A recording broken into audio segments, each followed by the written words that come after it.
what we'll do, this is how we'll go about it. We'll go game by game. Again, I'll give you my prediction.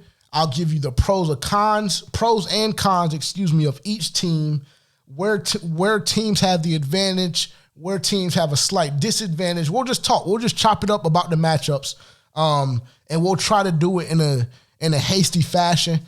Obviously, it's going to take some time, but just bear with me. Just bear with me. It's good content, and I think that you guys will enjoy what I have to say about some of these matchups. So here we go. First and foremost, we'll start off with the Raiders and Bengals.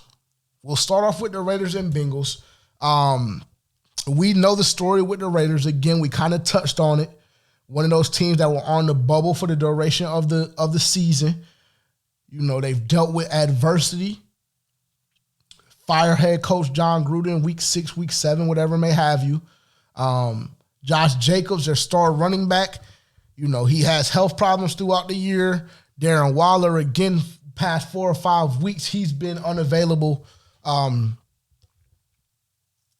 it pertains to being able to play, obviously. So he's been unavailable with the injury. COVID, I touched on it kind of last week. So we kind of know where the Raiders stand as it pertains to that. They're a great story. They're a phenomenal story. You know, I'm happy for them. I enjoy watching the Raiders play. There's a couple guys on that team that I really, really, really enjoy watching play. Jonathan Abram, he is out for the rest of the year with a shoulder injury, but he's one of those guys that I just love playing. He's one of those guys where, you know, I mentioned it a couple weeks ago that I love weird players or guys that don't necessarily get the recognition that I believe that they deserve. Jonathan Abram is one of those guys. Zay Jones, again, another product out of ECU. He's come on strong the last couple of weeks as it pertains to production. So, again, they're a great story, but unfortunately, Cincinnati is going to abuse the Raiders. It's unfortunate. It really is, but I think that Cincinnati will expose the Raiders to be frauds, honestly, because the Raiders really shouldn't be in this position if we're just keeping it 100. They shouldn't. I mean, if we're just going to be honest and we're just going to have a real conversation today about what we can see happening in these playoffs, the Raiders really don't deserve to be here. And I think Cincinnati is going to show the world that they don't deserve to be here, for one, and for two, that Cincinnati is actually a threat to make a deep playoff push. I do. I think that Joe Burrow is going to put on a show. I don't believe that the Raiders have anybody in that weak secondary, respectfully, of course. I don't think that they have anybody in that secondary that will be able to even hinder what Jamar Chase is able to do on the football field. I don't. I think that Jamar Chase goes for over 150 yards, multi-touchdown game. You know, T. Higgins, Tyler Boyd, those guys. I think that the Bengals expose the Raiders, and I think that they put the league on notice to let them know we're not a game. We're not a joke, and we're coming for that crown. I really do. That's what I predict will happen. For the Bengals offensively, we know the story with Joe Burrow, Joe Mixon, the receiver core with T. Higgins, Tyler Boyd, Jamar Chase. Those guys, they have weapons. They have elite-level weapons. Weapons that over the past 4 or 5 weeks have been on full display. They have. Over the past month to month and a half, they've been on full display. The Bengals have made me a believer in them. I think that they can get the job done. I think that they have the potential to clip any team in the AFC playoff picture right now. I do. Defensively, they're not there. Again, that's something that I acknowledged last week. I'm aware where they're at defensively. There's no guys that really jump off the paper, so to speak. As a unit, they don't jump off the paper. They're one of those teams that are kind of, middle of the pack, leaning towards the bottom half. But when you have an offense like the Cincinnati Bengals, you have a chance to win any football game. You do. And I think that will hold true this week. I feel as though the Raiders will put up some points. Derek Carr has been playing at a great level this season.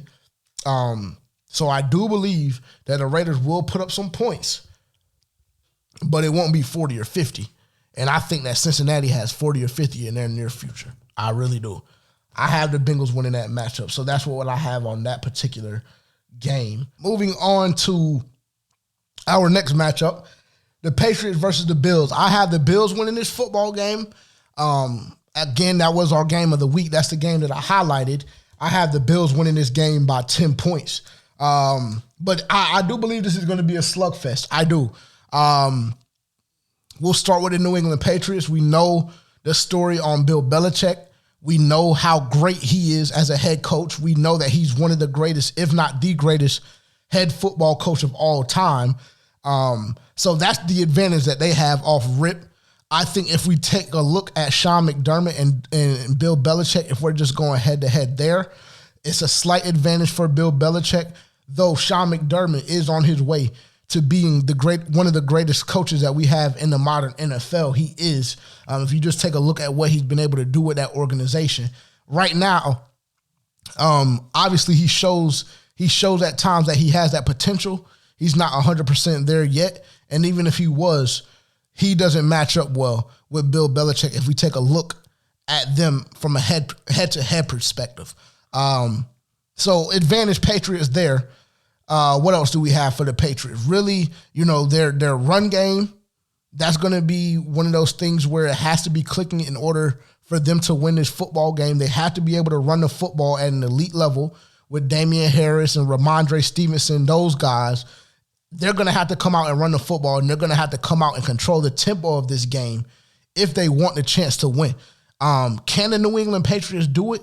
If you have Bill on your sideline, you can do whatever you put your mind to. It's just that simple. God, honest truth. And your mind is already set there because Bill makes sure that your mind is set there. So, they can do it. But if we take a look at the Buffalo Bills, again, it's one of those things that we talked about last week. We know the potential that the Buffalo Bills have because we saw it on display last year when they made it to the AFC Championship. We did. I mean, that's just the reality of the situation. We've seen what they're capable of doing. They didn't lose many pieces in the offseason. Their defense is suspect at times, but at times it's elite. So that's one of the things that we'll have to take a look at is how that run defense will match up against the New England Patriots offensive attack, so to speak. But they had the potential to do it. They do. Josh Allen, I'm a huge fan. So if we look at Josh Allen and Mac Jones, I go advantage Buffalo. If we look at the receiving core of the Buffalo Bills against the New England Patriots, I give that advantage to Buffalo once again, just because, listen, I'm aware of how great J.C. Jackson is. I am. I know that he's a Pro Bowler. He probably will be first team All Pro this year. So he's elite. Don't get me wrong. He's an elite cornerback. But if you look at the numbers, 4 is greater than 1, unfortunately. And the Buffalo Bills don't only have just 4. They have 5, because if you want to throw Dawson Knox in there, you can do that as well. So if I look at it, I go, Stephon Diggs, I go Gabriel Davis, I go Cole Beasley, and then I go Dawson Knox, and then I'm missing one because my math would be all, what's my man's name? McKenzie, something like that, whatever. Number 19 for the Buffalo Bills. Again, 4 or 5 is greater than 1. And I've seen the potential that bro had. I'm going blank on his name right now. But I've seen the potential that bro has because I just saw him take a game over 2 weeks ago. I did. And if you're a Buffalo Bills fan, you know exactly what I'm referring to. So again, 4 or 5 is greater than 1. The New England Patriots secondary, when you get past J.C. Jackson, is extremely suspect. I think the Buffalo Bills exposed that aspect of it. We know that that New England Patriots run defense is elite. We know that their pass rush is elite. But with that being said, the Buffalo Bills wide receivers are elite. And so if Sean McDermott, and what I believe he will do, is if he comes up with a plan to get the ball out of Josh Allen's hands quick and he gets the ball in the hands of his playmakers, I think the New England Patriots have a long day. That's why I have the Buffalo Bills winning this game by 10 points. It's going to be a great game. I think, again, it will be a slugfest. It'll go back and forth for the majority of the game. But I think ultimately the Buffalo Bills will pull away in advance to the second round of the NFL playoffs. So that's what I have on that matchup. Let's take a look here. Our next one that we're going to talk about is the Steelers versus Chiefs. And this is one of those, I have a mailbag question that references this game. It's actually a question directly about this game. Again, if you look back at or you listen back to our podcast about 2 weeks ago, I predicted the Steelers to beat the Chiefs when they lost by 20 plus, whatever may have you. I predicted the Steelers to win that game by 1 point. And that was actually our game of the week a couple weeks ago. So I'm all of that being said, I'm one of those guys that I don't just totally write the Steelers off. I think that the Kansas City Chiefs will win this football game. I do. But with that being said, I'm not just going to completely dismiss the Kansas City Chiefs. I'm not. And as a matter of fact, I'll answer one of the mailbag questions here. Since we're here right now, what percent do I give the the Pittsburgh Steelers to win this football game? I would say about 40%. And I can tell you that, and I say that like in all seriousness, I do. You know, their defense has been suspect, but they've also dealt with a lot of injuries. We know TJ Watt. We know the ability that he has. So just based on that, that gives you a solid percent just because you have TJ Watt, and he's a game-changing player. He is. So that gives you an opportunity to, you know, put yourself in a position to win these football games. Now, on the other side of the football, that's when things kind of get a little iffy, so to speak, because y'all know where I stand on Ben Roethlisberger. I've made my opinion on him abundantly clear. I think that he's washed up. I think that his time has come. I think that whatever game is his last game in this season, I think it should be his last game of his NFL career. I do. So that's kind of where I take a look at this game, and it's clear that Kansas City, you know, will have the advantage as it pertains to that, just solely based on the fact that Ben Roethlisberger is not what he used to be. But with that being said, with all of that being said, if we take a look at Kansas City's defense, they've been suspect for the whole year. They have. They've been extremely suspect for the whole year. Ups and downs defensively. We know they got hot at the end of the season, won 8-9 games, whatever may have you, in the same amount of weeks. So I'm aware that they got hot. It seemed as though their defense, you know, was settling in, so to speak. But even with that being said, we've seen them be extremely suspect for the duration of the season. We saw the last time we saw it really was against the Cincinnati Bengals, where they allowed 34 points. Now, I get that the Bengals offense is on a completely different level than Pittsburgh offense is. I understand that. But in that same breath, we saw them get exposed. And we saw them not too long ago. Matter of fact, last week, we saw them allow 24 points to the Denver Broncos. You know, so it's not like the Pittsburgh Steelers don't have a shot. Now, if we go based on just solely offenses, yeah, the Kansas City Chiefs will blow out the Pittsburgh Steelers if we do that. But at the same time, you have to play defense. I give the advantage to Pittsburgh defensively. In all actuality, it's going to be a great matchup between the head coaches because you have two legends, in Andy Reid and Mike Tomlin. So you can go either way you want to go with that. If we want to go starting running backs, I'm giving the advantage to Pittsburgh. Obviously, the quarterback position, it'll go to Kansas City with Patrick Mahomes. We know that.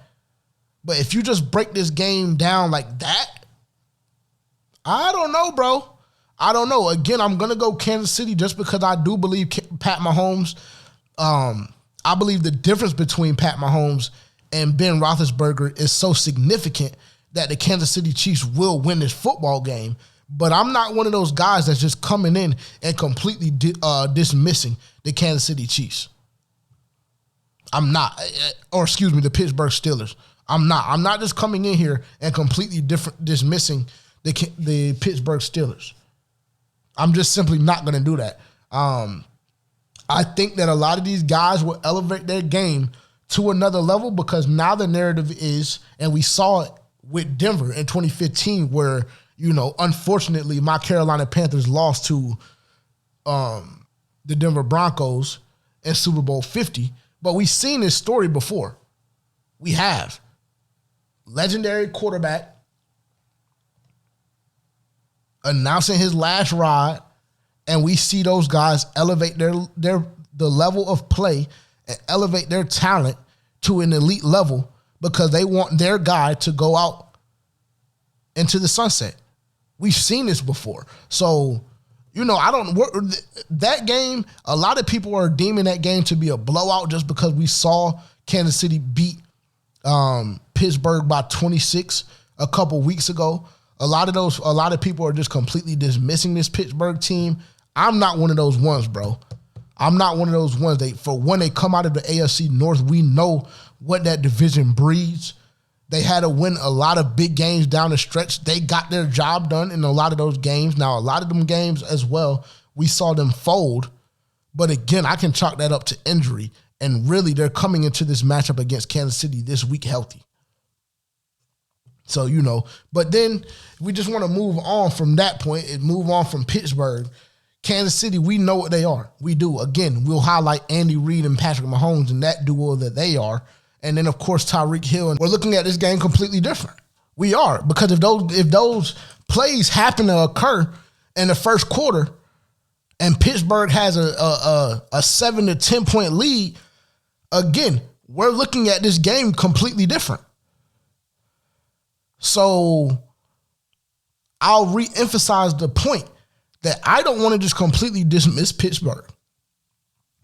I don't, and I'm not going to. I'm really not, because they have the ability to win this football game. Because it wasn't too long ago. Now, I know a lot of weeks have passed, but it wasn't too long ago that us as an NFL community were completely dismissing the Kansas City Chiefs. So it's not like the Kansas City Chiefs of the past 2 or 3 years where they're world beaters. It's not one of those situations, because we've seen numerous times this season where the Kansas City Chiefs have been proven to be human. We have. Again, just last week they allowed 24 points to the Denver Broncos. And not just to the Denver Broncos, but allowed 24 points to Drew Lock. So you take that as you will. Again, I do have the Kansas City Chiefs winning this game, but it's one of those things where it's 60-40, bro. I give the Pittsburgh Steelers a 40% chance to win this football game. I do. And that's just me. Let's move on to our next matchup. So the next one on the slate is the Arizona Cardinals versus the Los Angeles Rams. This one is a pick'em, bro. It really is. I give both teams a 50-50 shot. If I had to go 51-49, I would go with the Los Angeles Rams. If I had to pick, gun to my head, life on the line, if I had to pick and I was in one of those situations, I would go with the Los Angeles Rams. But we've seen what both of these teams are capable of, and y'all know my knock on the Los Angeles Rams. We saw it again this past week, the Rams' inability to win big games. Now, if we go based on a talent standpoint, we know the deal. Odell Beckham, Cooper Kupp, Stafford, the way Sony Michel has been running the football over the past month, Von Miller, Aaron Donald, Ramsey, we know the deal. We know the deal. I think that if we just go based on talent, the Rams are a much better football team than the Arizona Cardinals. But we have to go based on who the best team is. And that's kind of where I'm at a dilemma. Again, I gave the advantage to the Rams just from a talent perspective. That's why I said it's a pick'em game, because if we go based on talent and the Los Angeles Rams play up to their talent level, then the Rams should win this football game. But if we're going based on a team as a whole and the way they've been able to overcome adversity throughout this season, the Cardinals have been able to do that. They have. Now, I know it's been rough sledding for them. It has. Over the past month to month and a half, they've been extremely inconsistent. They have. But in that same breath, DeAndre Hopkins hasn't been there. J.J. Watt hasn't been there. And those are two huge pieces to the puzzle as it pertains to the success that we saw the Arizona Cardinals endure or achieve in the first 8, 9, 10 games of this NFL season. So again, it's a pick 'em, bro. I like the advantage going to Sean McVay in the coaching matchup. I do. Now that could just be based on the narrative of Sean McVay. He is the NFL golden boy as it pertains to head coaches in the NFL right now. So maybe, I'm a little jaded in that respect. It's very possible. But I don't know, bro. I think that Sean McVay is a great football coach. He resonates with me personally just because I felt like I've played for a guy that has extreme similarities to Sean McVay and Nate Connor, head coach of the D.H. Conley Vikings here in Greenville, North Carolina. So, maybe it's that, maybe that plays a role in it, whatever may have you. But again, I give the advantage there to the Los Angeles Rams. If we go running back, I give that advantage to the Arizona Cardinals because we do know Chase Edmonds is an elite back, so to speak. James Conner, I'm not sure what his injury designation is this week, but if he's available, that adds a completely different dynamic to your football team, specifically offensively. Receivers, DeAndre Hopkins will not be available this week, so I have to give the receiving matchup to the Los Angeles Rams just based on the fact that they have the Triple Crown winner in Cooper Kupp, and then you add a guy, one of the best pass catchers, hands catchers that we've seen of our generation in Odell Beckham Jr. So I have to give the advantage to the Rams there. And then defensively, I don't know what Arizona team is going to show up. I don't. Now, in that same breath, I could say the same thing for the Rams. I don't know if I'm getting the Rams defense from the first half of the 49ers game last week or the second half of that 49ers game last week. But I trust the Los Angeles Rams defense just a little bit more, not much, because I have seen them be exposed this season with all their guys, their superstar guys, Von Miller, Aaron Donald, and Jalen Ramsey present on the field. I've seen them be exposed on a couple of occasions. I have. But in that same breath, I've seen Arizona's defense be exposed as well. And with that being said, J.J. Watt hasn't played in about 8, 9, 10 weeks. So, it's a pick'em game, bro. It really is. It really is going to be interesting to see. I do believe that Arizona will come out and air the football out. So it's going to be one of those things where, Von Miller and Aaron Donald have to step up and they have to make their presence felt. They have to make Kyler Murray uncomfortable.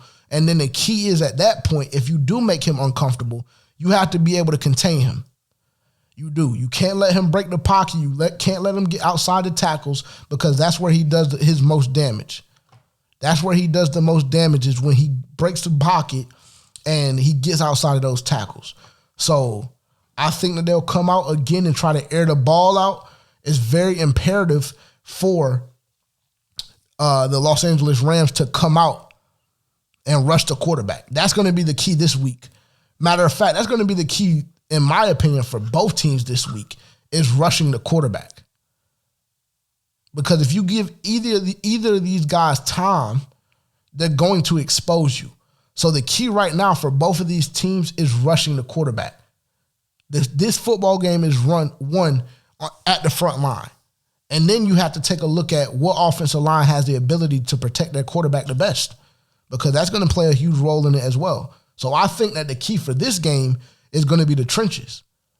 We can talk about all the superstars that we want, Kyler Murray, the receivers for the Rams, Jalen Ramsey, guys like that. But at the end of the day, it's going to be one up front. It is. And that's why I have this game being a pick'em game. Because really, in all actuality, I, God honest truth, do not know what version of which team we'll get. I don't know if I'm getting an elite version of the Rams. I don't know if I'm getting an elite version of the Cardinals. I don't know if I'm going to see inconsistency in the play like I did this past week with the Los Angeles Rams. I don't know. So that's where I'm kind of at a crossroads, so to speak. So we'll just have to see how it plays out. Again, for the sake of the segment, I'm going Rams, but to re-emphasize the point, it's a pick 'em, bro. It really is. I'll go Rams, but I don't know what version of which team I'm getting, so I would not bet on this game. I would not bet on this game if I'm being 100% transparent. I would not bet on this game. So that's what we have. We have two more, and then we'll wrap up on this segment, and we'll move on to our mailbag. We'll kind of do a rapid-fire mailbag, so to speak, this week. And then we'll move on to our Ass Out Award and the best thing I saw, and then we'll wrap up there. And this is a huge game this week. This could have easily been a game of the week. This could have very, very easily been a game of the week for me. But let's talk about it. 49ers and Dallas Cowboys. Now, this is going to piss some Cowboys fans off, especially some that I know in my personal life. But I do have the 49ers again winning this game. I do. I had the 49ers winning this game. Now, that's very hard for me to say because y'all know how I feel about Dak Prescott. I feel like Dak Prescott is an elite quarterback. I feel as though Dak Prescott is a top 6, maybe 7 quarterback in the NFL right now. I think that Dak Prescott will go down as one of the best quarterbacks that we'll see as time goes on. I really do. He already has, started on the track of having the accolades of doing that and being, headed in that direction. Barring the injury last year, he was on a pace to win MVP, in my opinion. Before the injury last year, he was on pace to win MVP, in my opinion. Because if you remember, I think that he was the leading quarterback in pass yards up until about 2 weeks removed from his injury. So he was putting on a clinic. He was the favorite to win the MVP at the time that he went down last year. So again, y'all know how I feel about Dak Prescott. It's hard for me to say. It really, really is hard for me to say. But if you look at this game, if you take the teams away, you take the names away, and you just look at what both teams do well, and take the names away. Because if we're talking about star power, Dallas has it, bro. Dallas has it. They're America's team. We know this story with Dak, Zeke, the receiving core, Michael Parsons, guys like that. We get it. We do. And y'all know how I felt about Dallas. I think 3 or 4 weeks ago, I came out and said that Dallas was still the number 2 team in the NFL. Shit has changed, bro. It's unfortunate, but Dallas right now, to me, doesn't look like a team that can come out and compete for a Super Bowl. They don't. That shit was cute against Philly last week. It was against their second and third string guys. It was cute.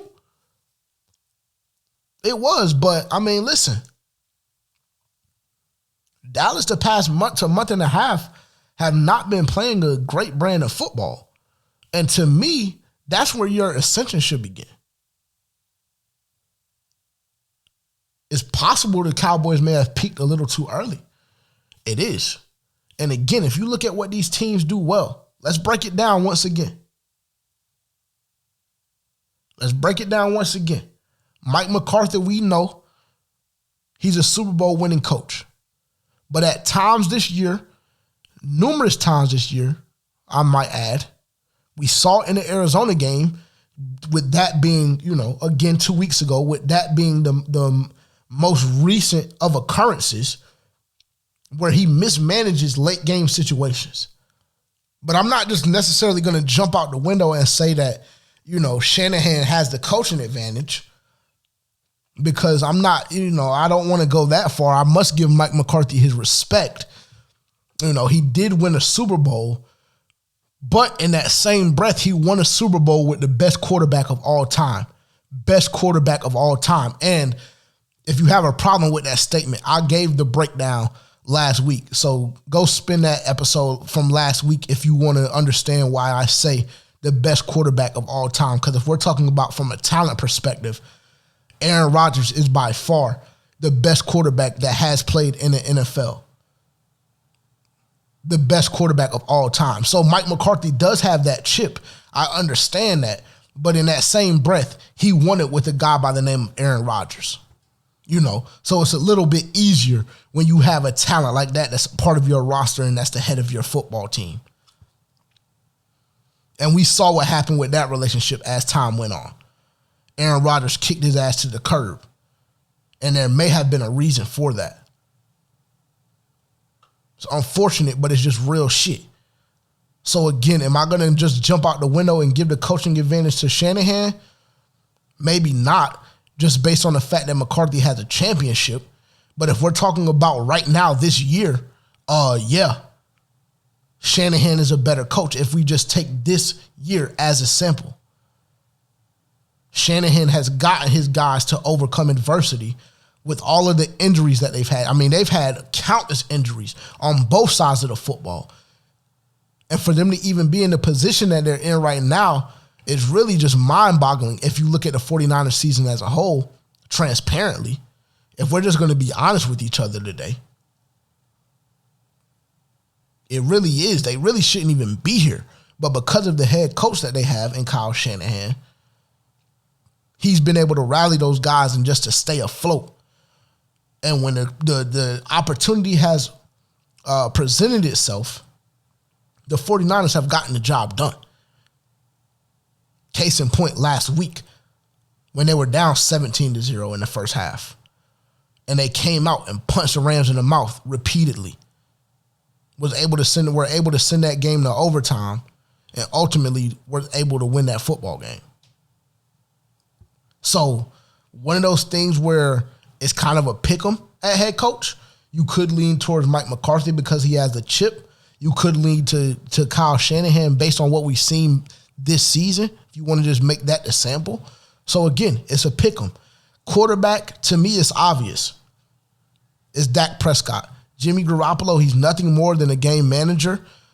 We saw him look like shit for the whole first half of that Rams game last week. So that's one of those things where it's kind of a question mark, so to speak, in that respect, at quarterback for the 49ers. So off rip, I'm giving that advantage to the Dallas Cowboys.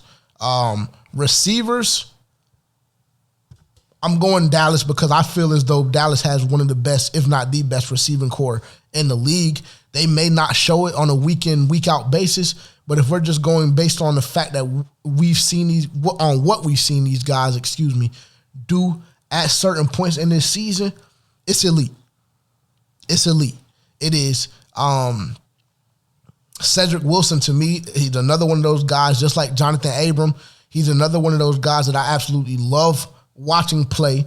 I think Cedric Wilson, if he goes to any other team in the NFL, with the respect, with the exception of a couple, if he goes to, let's say this, if he goes to 80% of the teams in the NFL, Cedric Wilson becomes a wide receiver one.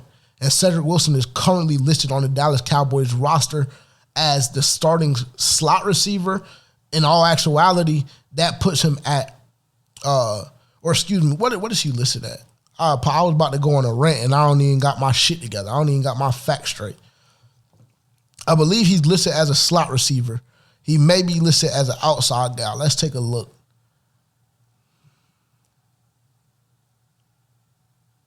Let's take a look before I go on a rant.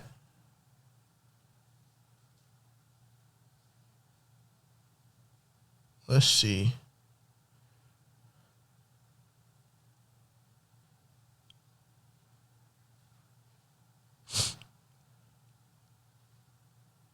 Wide receiver.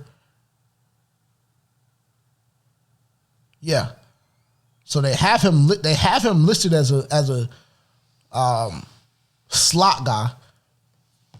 So just based on that fact, we have to put him as a wide receiver 3. Because you're not going to put your wide receiver 1 in the slot. That's just not going to happen. He has to be an outside threat. Cedric Wilson is one of those guys that is both. He's listed as their wide receiver 3, but to me personally, Cedric Wilson is a wide receiver 1. Again, if you put him in 80% of the NFL, if you plug them into that roster, if you plug him into that roster, 80% of the NFL, he is a wide receiver 1 option. He is. And to me, it's not just an option. He is the clear-cut favorite to be the wide receiver 1 on 80% of the teams in the NFL, not named Dallas, not named Cincy, guys like that, you know. And then you have some outliers like Kansas City as well with Tyreek Hill. But even then, he could overtake Tyreek Hill if we're keeping it 100. And that's just, obviously, it's just my opinion. That's what I'm here to do, is give y'all my opinions on certain things in the sports world. I am.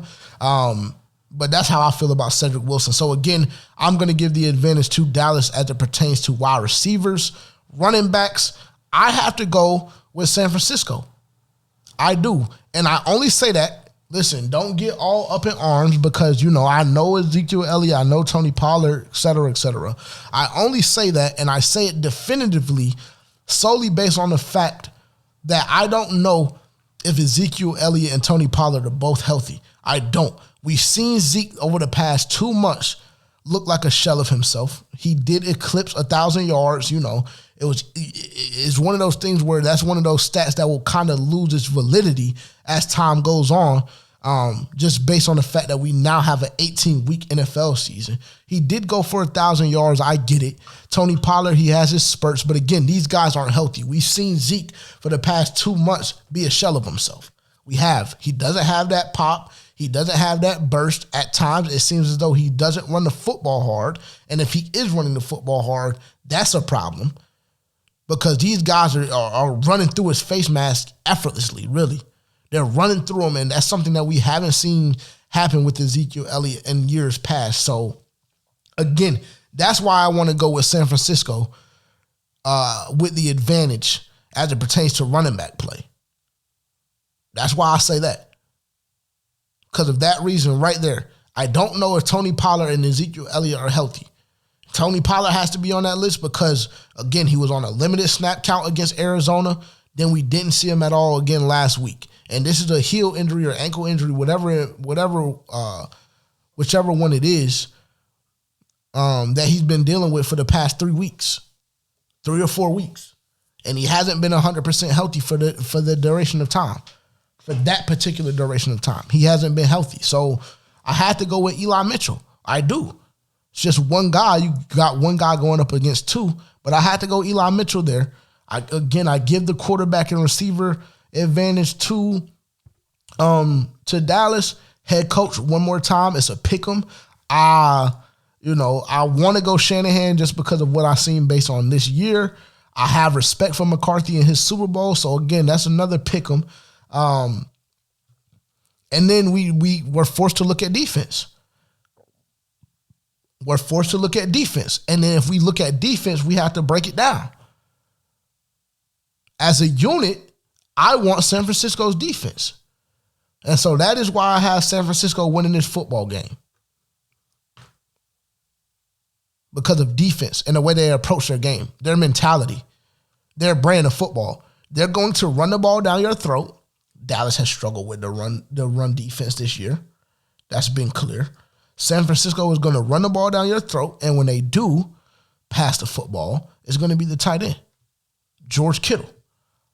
Another advantage that the San Francisco 49ers have. Right? And I wanted to highlight that because Dallas has struggled with the tight end as well. So, right now, the Dallas Cowboys are on upset alert. They are. And if you have a problem with that, I'm sorry. But this team really hasn't showed me anything other than that. They're suspect at cornerback. Again, we talked about that last week. A lot of people want to gas up Trayvon Diggs, and, you know, rightfully so. He has a lot of interceptions, so I get that. But in that same breath, he's also the only cornerback in the NFL to allow over 1,000 yards receiving. So, yeah, he makes big plays. You know, that is going to play a role in the playoffs, specifically this game, if he's able to get his hands on one of those balls and, you know, change the momentum of the game. But he is a liability when it comes to pass coverage. Anthony Brown, since the Las Vegas Raiders game on Thanksgiving, has become a liability because teams target him. And when you have guys like Brandon Ayuk and Deebo Samuel being the ones that are targeting you, there's an issue. Because you have one guy that can't cover but can intercept the football well, and then you have another guy that can't cover and can't intercept the football. So, you know, you tell me what you think. I know Michael Parsons, again, I've been very adamant and very vocal in saying that he is by far the defensive rookie of the year. And again, in that same breath, he is by far, to me, the defensive player of the year. I know everybody wants to gas TJ Watt up because he tied Strahan's record and all of that. You know, I know he missed games due to injury or whatever may have you. I get it. A lot of people want to go TJ Watt. I don't. I think that what Michael Parsons is doing and what he has done this season has been special, and I think he's on a level by himself. But with that being said, I don't know if Michael Parsons is enough. I don't. And again, you can feel however you want to feel. I know Dallas fans are going to get in their feelings. You know, they believe that the 49ers shouldn't even be on the same field as them, whatever may have you. But I saw a couple weeks ago they were feeling the same way about the Denver Broncos, and we know how that game played out. And if you don't, they got clipped. So, you know, I felt a certain way about Dallas for the duration of this season. And right now, over the past month or so, they just haven't given me that same feeling. So that is, in fact, why I have the San Francisco 49ers upsetting the Dallas Cowboys. I do. I think San Francisco will come out. I think San Francisco will dominate this game at the point of attack as it pertains to an offensive standpoint. The offensive line, I feel, will dominate the Cowboys' defensive line and the Cowboys' front seven in the running game. And I think that's going to set the tone for the game as a whole. That's my honest opinion. I really do. And now, don't get me wrong, this is one of those games where I would be happy to be wrong because that's how much I love Dak Prescott. That's how much I believe in Dak Prescott. I would love to be wrong about this game. But unfortunately, I think that a lot of things, a lot of factors are going against him in this matchup. I do. And then you have a 49ers team to add to everything that I just said. You have a 49ers team that just came off of a huge win against a team that has been sitting at the top of the NFC for the duration of the year. So their confidence level right now is on 1,000.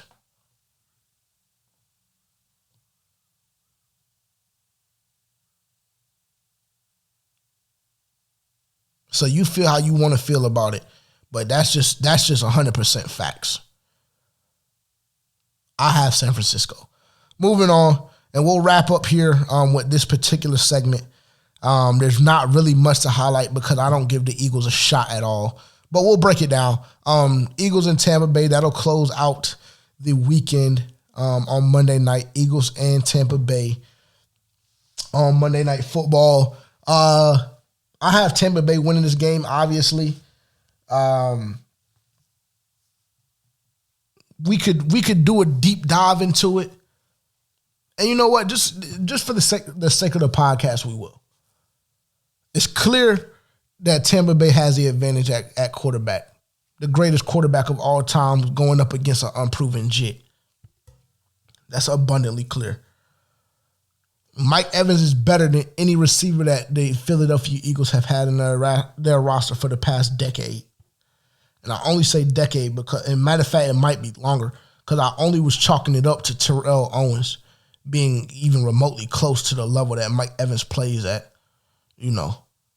Gronkowski, we know the relationship that he has with Tom. Dallas Goedert, it's one of those things where it's kind of a toss-up. You have the old vet that's been doing this shit for years, and then you got Dallas Goedert, who's been, on an upward trajectory for the better part of his career. So, defense, kind of it's a pick 'em.